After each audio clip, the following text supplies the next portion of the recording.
Кораль тагын 100 елдан менә шундый темпта барса, трансформациялар күз алдыңа китерәсеңме, ни дәрәҗәдә татар хатын-кызлары үзгәрәчәк? Бу бик куркыныч миңа калса, бераз гына мине хафага да сала.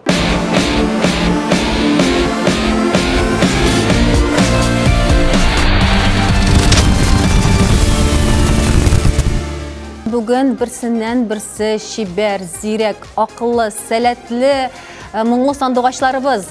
Ни дисәң дә, эштәге кайнауны, эштәге дәртне ни булуга карамастан тотып торып булмый аны. Минем өчен ул менә һава сулаган кебек дип әйтимме соң инде. Мин яшим җыр белән. Миңа да бик күп җырлар җибәрәләр. Менә моны тыңлап карагыз дип. Ул теге пачкалар. Җыр яздыру ул чыннан да конвейер. Бу җырлар берничек тә аерылмый бер-берсеннән. Җыр барыбер мәгънәле булырга тиеш. Тамашачыны тәрбияләргә тиеш. Җиңүчегә Ринат Галиаскар өйләнәм диде ишетәсезме? Тырышырга кирәк кызлар. Зирәклек кирәк.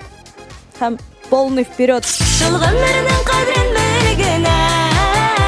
Күңелемдә син генә, син белмисең генә. Очрарсың күп, миңа нидер җитмәгәндә. Тик өмет шишмәсе китмәсен.